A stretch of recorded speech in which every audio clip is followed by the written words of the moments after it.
So what I'm working on here is we have a micro lamb that's got severe rot damage that's sitting top of this seal plate. The seal plate is rotted out. We've got rot on top of there. There was mold in between the micro lamb.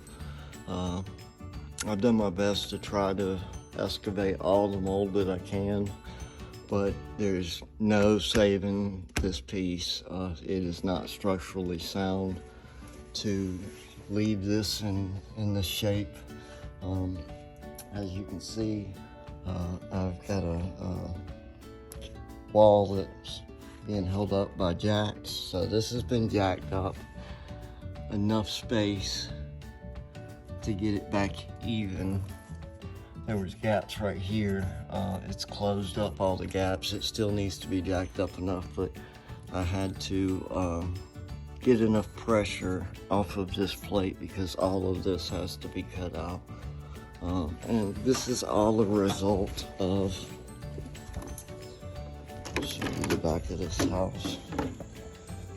They just had a roofing company come and do, let's just say, a poor job, and that's an understatement. No flashing on the edges of the shingles. This piece of flashing that's running up the side of the house is not even running underneath the shingles. It has no baby tins, or what they're called staggered tins, that are supposed to be staggered down this roof line and going underneath the shingles. There is none. This is just literally cut off at the shingles edge. They've had the company come back out several times trying to fix it. They've put urethane sealant on it, trying to, just doctor it enough to where they got paid, and that's been the last of it. It's been me fixing all the rot that has happened around this house, and we could just take just a quick walk. As you can see, up here in this top corner, you've got the same flashing, not even going underneath the shingles. Up in that top corner, I can literally stick my finger down through the sealant. It's so lightly put, on top of that flashing. You can't really see, but underneath I had to replace this whole soffit. Down here, this whole soffit has to, because they reused the old flashing, the old drip cap that was underneath the gutters. Never seen that done before. Anytime you have a roofing job, they always replace the drip cap or the flashing, so that it flows directly into the gutter line. But we've had to replace this whole soffit. We've done our best to save what we can on the porch as far as the spindles. This whole house is it's a very, very custom estate.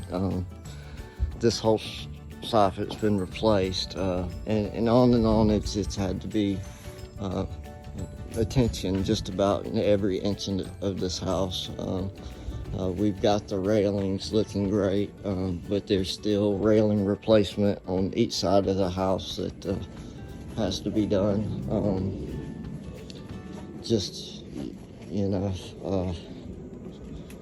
You've got this action going, and they're just not salvageable. But today I'm going to be working on trying to get all the mold and rot cut out of this. As you can see, this was the piece of micro lamb that was cut out on the inside, which it's all been sprayed down, but there was rot all on the inside of that. Mold, severe mold damage. So today we will get this project up and going, and see where we go from there. We're probably gonna have to cut out the ceiling This is all custom paint work, so it's gonna be very hard to patch and very costly.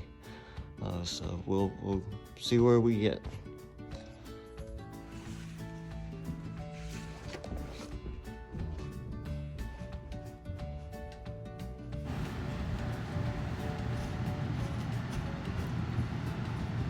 Now the first thing I'm gonna do is take my level and try to get the LVL as level as I can with the actual floor joist in the ceiling, so that when I run my anchors through the LVL into the floor joist, it will maintain its levelness. My next step is going to be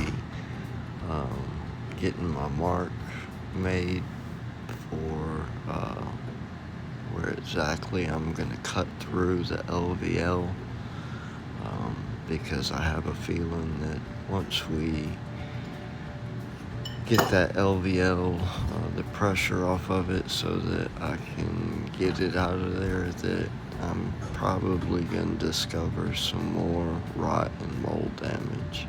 So I'm going to go ahead and make my mark, give myself enough room for my saw, get all the nails and screws out that I can see,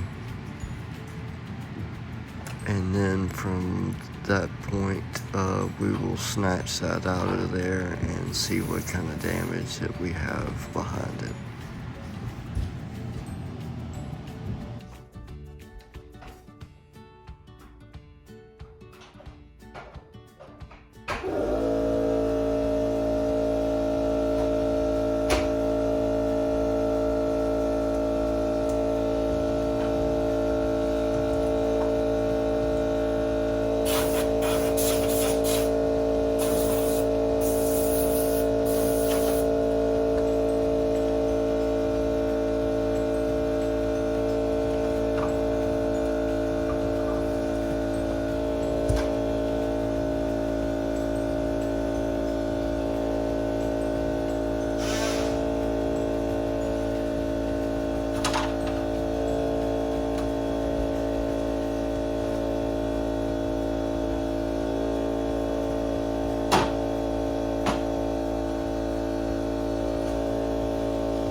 So I've got the piece of micro lamb out.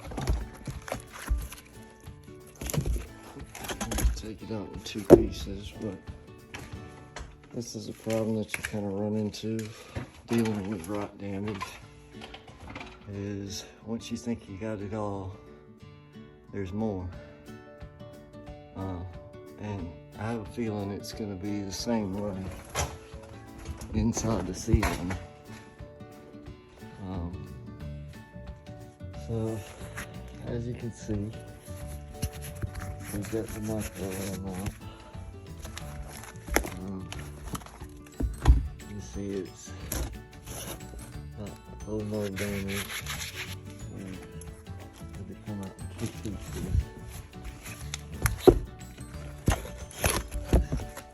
Complete rot. This is all from one job just being done not the right way. You can see how quickly things can go bad when you hire the wrong kind of contractor.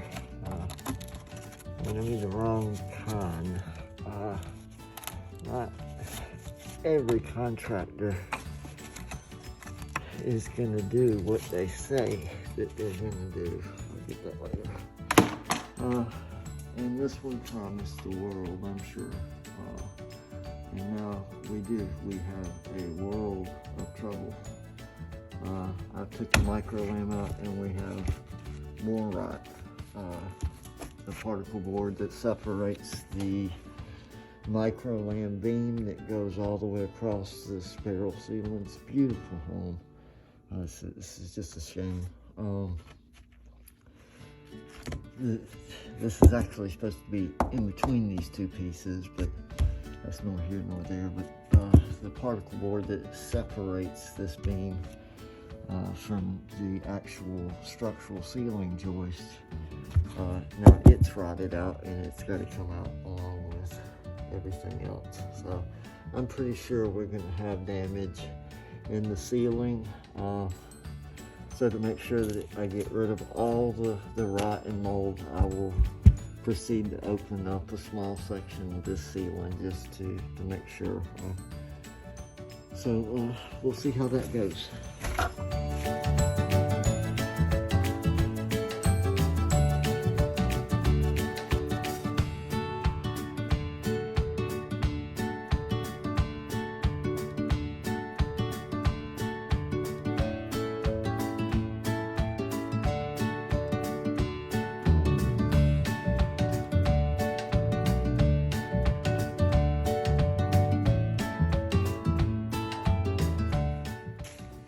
So,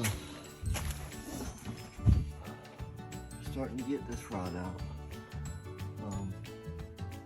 One thing that I do have to do for me to replace this top wall plate, because there's no doubt in my mind, if it's this rotten on the end, there's mold in between this. I'm gonna have to rewire the switch to where I can feed the electrical, take it loose right there, and feed this pipe down so that I can take this out, at least staggered enough to where I can take it out here. And of course here, these three beams pretty much are going to have to come out.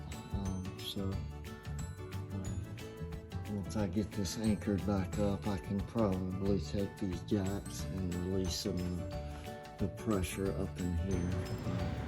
Now I did notice that when I went to remove the electrical conduit, I did not have enough space without damaging the wall behind where the electrical was ran, so I did have to take an oscillating saw and a sawzall and cut a notch out of the ceiling plate so that I was able to easily remove the couplings for the electrical and just hang that wire and the conduit right there on top of the light fixture. So I've got it jacked up. I went ahead and put an anchor in it to keep it from, because the jacks keep releasing. So just be aware of that when you've got this much weight sitting on top of something. The weight's going to push, whatever seals they've got in these pumps, they're gonna push it out slowly, so it'll slowly drop on you. But I've got it up to where it's flush, and I went ahead and put one anchor in it to try to keep it from dropping.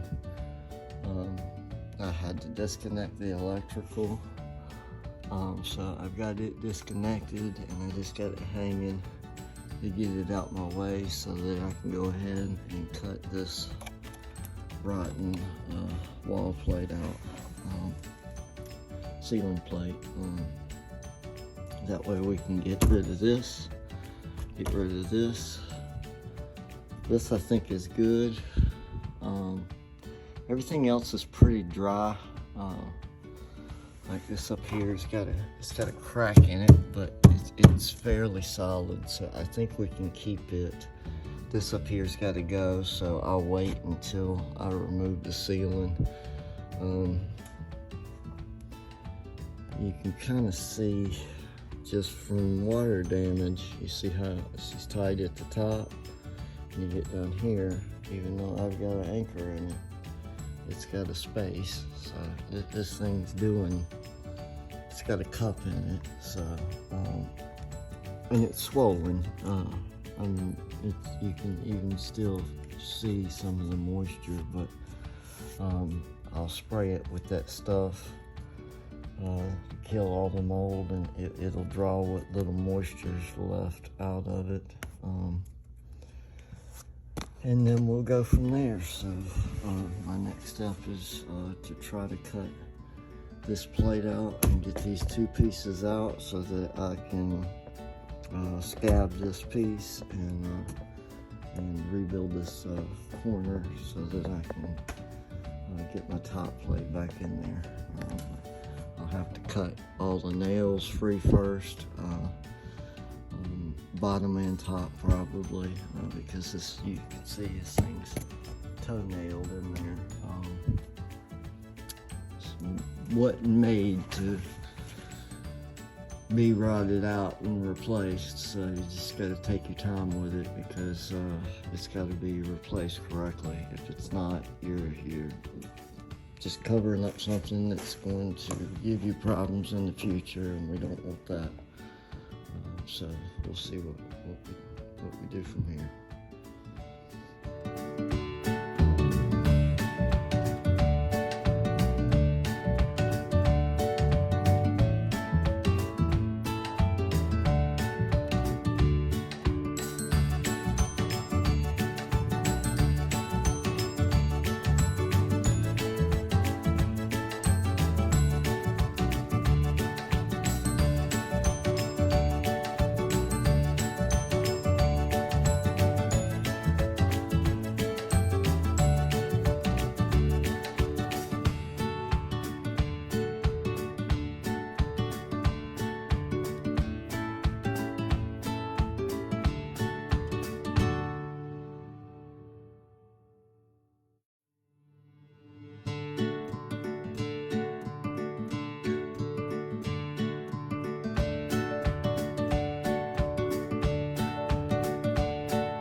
So, first thing is, you see we've got the top plate where it's right cut out. We have a room behind here. The only thing separating it is a thin piece of sheetrock. We've already damaged from where I cut out the studs. So we'll have to do some patching in that room. Has the same type of paint in there, but a different scheme. But we'll deal with the finished product, finished work when we get to that. Right now, we want to focus on the structural part of it. So first thing we need to do is we need to get this top plate replaced. And we need it to come far enough over this piece of micro lamb sits on top of it. And then we will scab these lower pieces of 2x4. Now it should, theoretically, but everything is cockeyed and warped from water damage and rot. Theoretically, it should come out flush to this wall stud.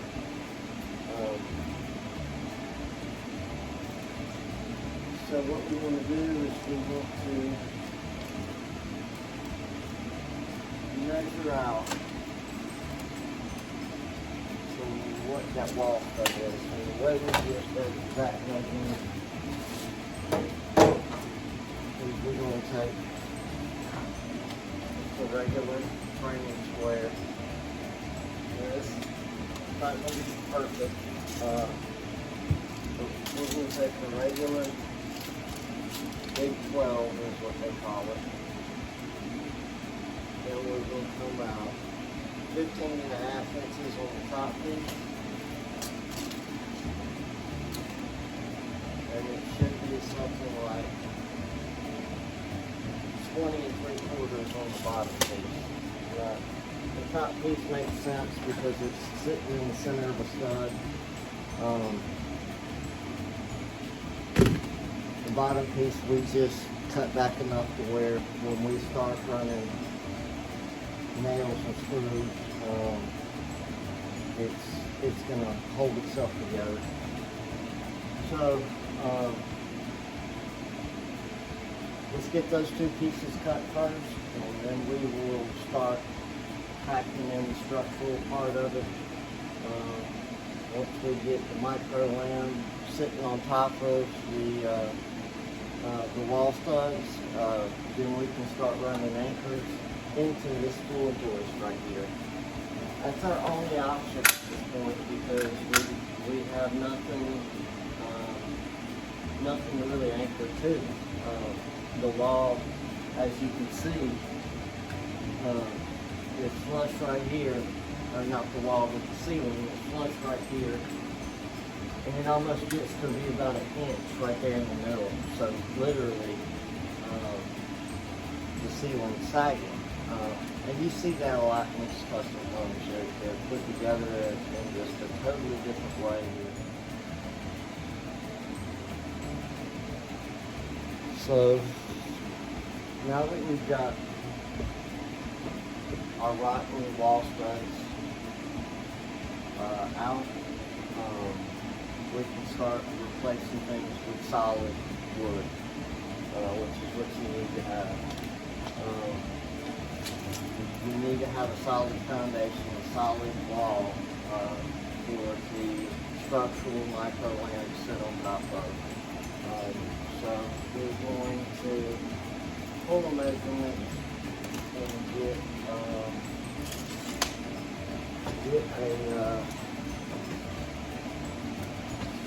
theoretically, this wall stud should come all the way out flush with your outside piece of micro lamb. Now, I do mine different. The particle board that's behind here, when I build my structural beams, I put mine in the center, which is code.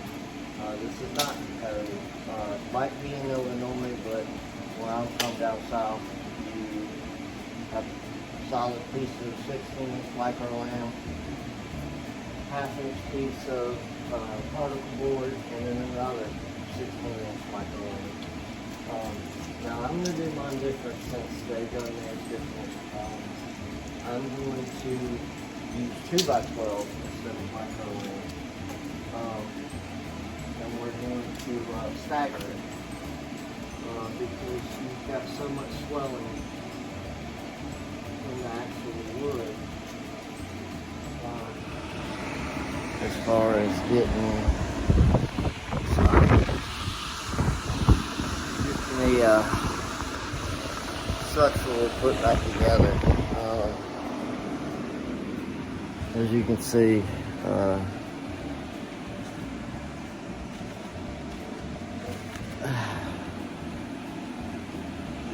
can't switch this around. Anyway, as you can see, the top plate's cut out. This thing right here, we'll remount it once we get this new piece in. I could actually probably mount it now, but I want to have a square ledge to play with before I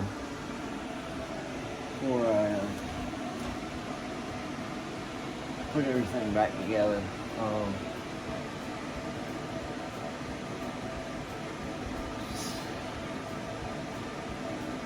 Frustrating Friday is what we're gonna call this. Especially when you're doing it by yourself. This is really a two-man job, but I've got a worker that his mother passed away this week, and so I'm doing it by myself, which is fine. Sometimes when you're doing projects like this, you need to be able to focus, and it's hard to do that, you know, when you're telling war stories all day and talking bullshit. But, this is something I'm gonna probably start doing. I don't know about putting it on YouTube and monetizing it and stuff like that, but I've been doing this for over 20 years, and maybe the knowledge that I've gained might be able to help somebody out in a situation kind of like this one, where you just had a simple roof leak turn into significant rot damage, structural damage. The homeowners that live here, they have been getting sick very frequently, not feeling good, headaches, lethargic, and they couldn't figure out why. And this spot just kept getting worse and worse. And then we had a bad rain up here in Chicago, and literally they said they had water coming out of the light fixtures right here. So this wasn't just you know, a drip. It was coming out pretty steady, I would say, to be as bad as it is. If it was my choice, I would probably do more wood replacement, but we are operating on a little bit of a budget, and sometimes you've got to find a middle ground and which way to proceed. But you definitely don't want to cover something like this up, because like I said, you know, the type of contractor I am, I just wouldn't be able to sleep at night knowing that I left some damage behind the wall that was causing people to get sick and not being able to enjoy their home. You know, if you look at this room, this is not, this is probably somewhere that they have family gatherings and you know, have friends come over and sit and talk, and the last thing that they want to look at, I mean, good Lord, look at the paint. It looks like wallpaper in here. There's no telling how much they cost to do the faux paint job in here. And now we're dealing with something that is just a big eyesore and not very desirable. So we're going to do everything that we can to try to help them, and the money will come, guys. If you're a new contractor and you're trying to get into this business, sometimes it's not about the dollar amount. Sometimes it's just strictly on making the customer happy, and the money will come. So as long as you do, I've got a saying that there's 15,000 ways to do something wrong. There's only one way to do it right, and if you don't do what you say, then man's only as good as his word. If he'll lie to you, he'll steal from you. And if you're running around here making empty promises to people, kind of like the contractor that did this roof did, you're never going to have any kind of integrity or reputation where people value you. I literally have keys to a lot of my customers' homes. They let me come and go as I please because they trust me. And that's worth more to me than any kind of figure that you can put on that. So we're going to continue with this project. Like I said, this is probably something that I'm going to continue doing. Maybe these videos will be able to help a new contractor, and instead of making the mistakes that I've made over the years to get the knowledge that I have, maybe you can kind of skip all that bullshit and just go straight to doing the job right the first time. So I hope this really helps somebody, and we'll see what happens when we have a finished product. So let's get there first, and then we'll see where we go.